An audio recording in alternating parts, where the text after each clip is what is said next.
Ini proses pemukulan buah kakao, kemudian dipisahkan itu yang bagus sama yang tidak bagus. Nah ini jadi memang harus pintar-pintar memilah mana yang bagus dan mana yang tidak bagus. Ini kelihatan yang ini yang bagus ya. Nah ini yang tidak bagus ini. Ya ini yang tidak bagus. Jadi memang sudah kelihatan. Nah ini kelihatan juga yang sudah tidak bagus, yang busuk ya. Tapi tetap yang busuk-busuk ini tetap bisa dijual, tapi dengan kategori asalan. Oke. Boleh kita ngobrol sebentar? Siapa namanya? Saya Abdul Muhammad Alfes. Oke. Masnya dari mana nih? Saya dari Sulawesi Tenggara. Sulawesi Tenggara. Sekarang tugasnya sebagai pendamping ikan di sini ya. Sudah berapa lama? Saya bergabung dengan ikan sejak 2020. Apa yang dilakukan selama pendampingan itu? Banyak yang kami lakukan, terutama di pendampingan budidaya. Di samping selain itu, nantinya tentang fermentasi juga. Dengan fokus ke penjualan juga. Oke. Secara khusus apa ini tantangan bagi masyarakat merasa dalam proses ini? Ini kan tidak mudah ya memberikan pemahaman. Gimana Mas? Pertama sih kalau dari segi tantangan itu tanaman yang sudah tua. Selain itu untuk meningkatkan kembali semangat mereka ke kakao, banyak tantangannya. Terutama kawasan mereka itu ada serangan hama. Iya. Karena kebun mereka itu berdekatan dengan hutan. Katanya mereka banyak sering ke kebun, tapi hasilnya itu diserang sama tupai. Oh gitu. Kan selama ini sebelumnya mereka jual basah asalan ya? Dia kalau di sini kebanyakan jualan asalan. Nah, berapa harganya itu? Kalau sebelum datang ikan ini dia 20 ke bawah. 20.000 ke bawah. Itu sudah kering atau masih basah? Kering. Kering ya. Tapi setelah difermentasi berapa harganya? Fermentasi 35. Oke, perlakuan apa yang berbeda antara mereka yang dulu menjemur seperti biasa dengan fermentasi? Apa perlakuan yang berbeda? Dari segi penjemuran juga mereka berbeda. Contohnya kalau misalnya mereka menjemur, mereka hamparkan di atas terpal. Ketika hujan mereka cuma tutup di atas terpal itu. Sehingga kalau misalnya hujannya berlanjut, mereka tidak buka penjemuran itu, sehingga ya berpotensi untuk keluarkan jamur. Itu bisa mengurangi kualitas ya. Oke. Terus kalau perlakuan fermentasi gimana caranya Mas? Apanya Pak? Fermentasi itu gimana sih prosesnya dari awal?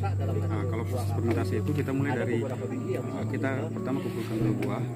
Ini seperti ini ya Mas ya? Kita kumpulkan dulu buah. Setelah kumpulkan buah, kita sortir. Kita pisahkan buah yang kurang bagus dengan buah yang bagus.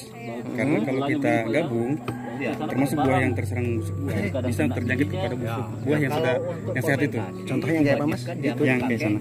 Tanam busuk buah sana. Itu yang yang busuk ya. Ini buah sehat. Ini yang ini kayak gini. Ini sehat. Ini buah tidak bagus Pak. Tidak bagus. Kita bisa lihat dulu dari luarnya dulu. Kita peram. Ya. Setelah peram 3 hari, dia dilakukan pembelahan. Pembelahan itu akan dilakukan lagi sortir lagi. Jadi dalam fermentasi ini berapa kali sortir untuk menjaga kualitas. Habis itu kan ada yang biji yang jelek dan ada yang bagus. Yang jelek diapakan? Kalau jelek itu diproses jadi asalan dia. Asalan. Cuma dikeringkan biasa. Kalau yang bagus habis itu diapain? Fermentasi. Timbang dulu, kita sortir dulu dia. Kemungkinan kita akan dapatkan biji tumbuh, biji yang terserang PBK, terus biji luka akibat cara panen atau mungkin cara belah yang menggunakan alat tajam. Itu kalau kita sudah dapatkan buah yang bagus, kita selanjutnya timbang. Timbang dia. Dia kalau untuk persyaratan fermentasi dia minimal 40 kilo. 40 kilo. Atau ketika kita ada di kotak dia minimal 40 cm. Oh gitu. Itu kita fermentasi. Kalau fermentasi dia akan berlangsung selama 120 jam. 120 jam 5 hari. Kalau hari pertama dimasukkan itu dibilang hari 0 karena kita mulai start awal jam. Oh iya. Selanjutnya hari berikutnya, dibilang hari pertama, dia yang kita lakukan hanya pengukuran suhu. Suhu apa itu mas? Suhu di kotak fermentasi. Mana fermentasinya, di mana? Ini ya? Di kotak sana. Kotak sana. Habis itu? Ya itu aja, kita jaga suhunya, apakah dia turun atau dia naik, itu yang kita jaga. Terus naik suhunya berapa harus? Kalau suhu awal itu sekitar 28. Sehingga di suhu di hari pertama itu mungkin kenaikan sekitar 30 ke atas, belum sampai ke 35. Di hari kedua barulah kita lakukan pengukuran suhu lagi. Dia di hari-hari itu dilakukan pengukuran suhu tiap hari selama proses fermentasi. Tapi untuk pengadukan dia cuma dilakukan di hari kedua dengan hari keempat. Tujuan pengadukan itu karena di dalam kotak itu akan terjadi beberapa perbedaan suhu. Ada yang di bawah, perbedaan suhunya dingin biasa, ada yang di atas atau di sisi kotaknya. Sehingga kita menyamaratakan suhunya. Kapan dikatakan fermentasi itu bagus dan kapan dia tidak bagus? Setelah 5 hari itu? Bisa terjadi begini Pak, kemungkinan dalam proses fermentasi hari ketiga, hari keempat, hari kelima, ketika dia tercium bau, masih tercium bau asam cuka, itu proses fermentasi masih berlangsung, berarti bagus. Namun ketika terjadi bau semacam bau amoniak, bau pesing Pak, itu fermentasi gagal. Oh gitu. Apa habis kalau yang gagal dipisahkan lagi? Langsung dijemur Pak. Jadi asalan. Oh gitu ya. Kira-kira berapa persen keberhasilan dan gagalnya mas dari proses itu mas? Keberhasilannya berapa persen yang gagal, berapa persen yang berhasil? Langsung 100% gagal. 100% gagal. Dari misalnya dari anggaplah 10 kali kita fermentasi, berapa kali kira-kira frekuensi gagal? Tergantung kondisi lingkungan kita ini. Kalau pengalaman yang kami lakukan ya 100% itu bisa berhasil. Selama prosesnya terjaga ya. Standar ya. Oh gitu. Oke mas, terima kasih banyak atas informasinya. Ini adalah proses fermentasi di dalam greenhouse. Suasananya cukup panas, ini sekitar 35 derajat Celcius ke atas ini. Panas. Memang sengaja dibuat seperti ini supaya stabil. Fermentasi ini dilakukan selama sudah dikeluarkan ini selama 5 hari. Ini parah-parahnya dibuat dari bambu, dikasih sedikit kasa. Jadi semurah meriah sebenarnya, tidak terlalu banyak biaya. Pak, ini masukkan ke sini Pak ya? Ya. Mau sini selama 5 hari. Selama 5 hari. Kemudian taruh di sini. Kita aduk selama 5 hari itu. Kemudian setelah itu baru kita proses penjemuran. Oh, jadi yang dari buka tadi itu ya masuk ke sini 5 hari. 5 hari. Nah, habis keluarkan. Nah, itu selama 5 hari ada perlakuan apa, Pak? Ada perlakuan kita aduk. Ada pengukuran suhu namanya. Suhu. Oh. Termometer Kak, namanya Kak. Jadi hari pertama itu suhu di 40 kita aduk. Hari kedua lagi suhu sampai 45. Itu dia proses akan jadi fermentasi. Itu pada saat difermentasi. Ya, kita ukur suhu setiap hari dengan waktu yang sama. Misalkan jam 6 kita isi, berarti jam 6 kita harus ukur suhu sambil kita bolak-balik. Oh. Jadi selama 5 hari. Ketika 5 hari itu ada penurunan suhu dari 45 mungkin ke 30 atau ke 35, berarti proses kita akan tuang ke. Itu berhasil. Taruh di sini. Ya. Nah, di sini berapa hari Pak? Di sini Pak? Di sini ini kan tergantung cuaca ini trik. Kalau triknya seperti ini mungkin sampai 4 hari sampai 5 hari di sini. Kalau trik panas 4 hari sudah bisa keluar. Setelah ini Pak, ini apakah ada sortir lagi Pak yang bagus mana bagus? Sortir lagi. Ketika kering seperti ini, ya sudah seperti ini, kita juga tidak langsung jual. Karena itu akan kita sortir lagi seperti biji. Yang bagus yang mana Pak? Contohnya Pak? Yang bagusnya ini. Ya. Oh itu bagus. Ya ini yang bulatnya. Yang jeleknya mana Pak? Jeleknya contohnya? Kalau yang jeleknya ini. Ya. Nah. Oke, gitu.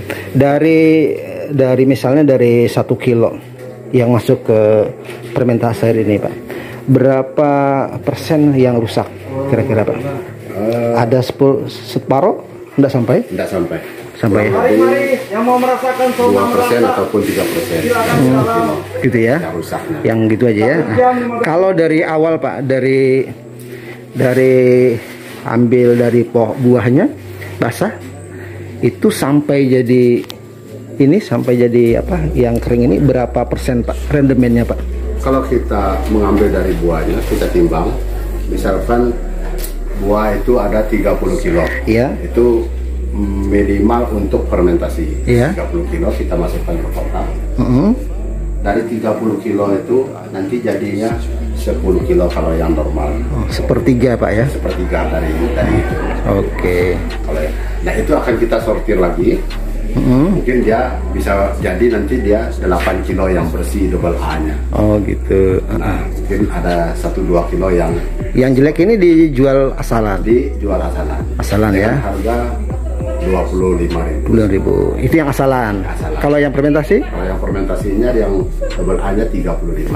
35.000. Wah, jauh betul Pak ya kenaikannya. Seperti itu. Pak, dari basah tadi itu sampai fermentasi, kira-kira misalnya dari 10 kali Bapak fermentasi, berapa kali gagal Pak? Tidak berhasil. Atau berhasil terus? Mungkin 1-2 kali bisa gagal. Itu tergantung cuaca juga. Cuaca juga ya. Oke, Pak boleh tanya Bapak siapa namanya Pak? Pak Pita. Pak Pita. Pak Pita, dengan adanya peningkatan kualitas ini, kira-kira masyarakat lain Pak itu merasa termotivasi nggak Pak dengan adanya kegiatan ini Pak? Pasti termotivasi. Dan akhirnya masalah menjadi PR kita di ECS juga sekarang ini mengajak teman-teman yang petani coklat yang biasa bergabung untuk melaksanakan perlakuan seperti ini, coklatnya yang seperti ini dalam penggalakan kita lah. Oke. Supaya memberi semangat dari contoh Pak ya. Memberi semangat ke petani. Intinya dari kita dulu. Kalau kita sudah berhasil dilihat petani, berarti petani akan tertarik. Oke. Ya, kasih banyak. Kita akan berjuang. Pak, nanya sedikit Pak. Pak, untuk masyarakat Merasa ini berapa orang yang ikut kelompok ICS ini Pak? 28 orang. 28 orang. Jadi targetnya ke depan supaya makin banyak lagi orang yang tergabung. Target kita seperti itu. Oke, supaya makin banyak orang yang semakin kita punya harapan itu semua yang menanam kakao akan bergabung. Oke. Kira-kira kenapa mereka kok ada yang masih belum bergabung Pak? Masih namanya kebudayaan. Jadi merubah petani dari asalan ke fermentasi itu memang agak susah karena kebiasaan lah. Perlu waktu dan contoh Pak ya? Ya pakai waktu kita contohi pelan-pelan. Ketika dia melihat benar Bapak ini berarti tidak asalan Bapak ini ngomong, berarti dia pelan-pelan akan. Sama dengan kita sehari itu waktu pertama program ICS digalakan, Pak fermentasi Pak, ngapain fermentasi? Fermentasi kok sama aja harga, kan itu pengertian. Nah ketika kita melihat prosesnya, ternyata menguntungkan petani, bisa. Oke, ya. Ke depan harapan kita semua petani kakao akan mau memproses fermentasi. Oke, kasih Pak ya. Ibu, kita boleh ngobrol sedikit Bu? Nah, Bu, bisa dikenalkan Ibu siapa namanya Ibu? Ibu Erni. Nah, Ibu Erni sudah lama tinggal di Merasa Bu? Sudah 10 tahun. Nah, terkait dengan ICS ini Bu, sebelum ada ICS, Ibu gimana cara mengelola kakaonya Bu? Sebelum ada ICS? Ya. Belum ada ICS, pokoknya belum ada apa namanya lah. Pokoknya namanya belum ada ICS kita mengeluh. Kenapa ngeluh? Karena harganya mungkin? Harganya berapa dulu Bu? Masih 12.000. Itu sudah kering atau masih basah? Keringnya. Keringnya 12.000. Ya. Kalau basah dulu berapa Bu? Masih 6.000. Oke, sekarang setelah difermentasi berapa harganya? Sekarang setelah ICS naik sudah 25.000. Nah, untuk menjadi produk fermentasi apa yang harus dilakukan Bu? Diapain biji-biji supaya jadi fermentasi? Dikeringkan atau apa? Diperamkan dulu. Ya. Peramkan 3 hari, baru ya. dijemur lagi kembali. Oh gitu. Dijemur bukan dijemur kena matahari. Di atap itu dikeringkan tanpa sinar matahari. Iya, kena matahari cuma kena sinarnya aja di dalam plastikan itu. Oh gitu. Itu siapa yang ngajari Bu? Pak Fajar. Dari teman-teman Kalimajari itu ya? Kalimajari. Oh, jadi kenapa Ibu tertarik dengan fermentasi Bu? Kan sulit itu Bu. Ya, tertarik kita kepingin kayak ke situ kan memang Supaya nilainya hasilnya bagus. Oh gitu. Ada kesulitan nggak proses Kalimajari? Ya, Proses ada kesulitan pertama. apa kesulitannya dulu? Yang pertama itu kita belum paham. Oh, sekarang sudah bisa ya? Sekarang udah bisa. Oke, sekarang jadi berapa penghasilan per minggu atau per bulan per panen? Dalam satu bulan kan kita ada sekarang kan ada 40 kilo dalam satu bulan. Ya. Tergantung buahnya, kalau banyak itu kan kalau banyak 40 kilo, kalau sedikit 25 kilo. Oh, gitu. Dalam satu bulan itu 2 kali panen. 2 kali panen, berarti 80 kilo ya. 80 dikali 25 berarti sekitar 3 jutaan Bu ya. Ya syukurlah untuk merasa sudah cukup Bu ya. Iya. Oke, ya mudah-mudahan lancar terus Bu ya. Iya. Terus banyak berbuah, terus panennya bagus, kualitasnya bagus ya. Mudah-mudahan Ibu tambah rezeki, tambah sehat, bisa naik haji. Amin. Oke, kasih Bu ya. Ya. Boleh saya taruh di YouTube ya? Hah? Taruh YouTube boleh ya? Terserah. Oke, kasih Bu ya. Ya ngobrol-ngobrol Pak Camat. Oke, Pak Camat, kalau menurut Pak Camat, kira-kira program peningkatan kualitas kakao ini gimana tanggapannya?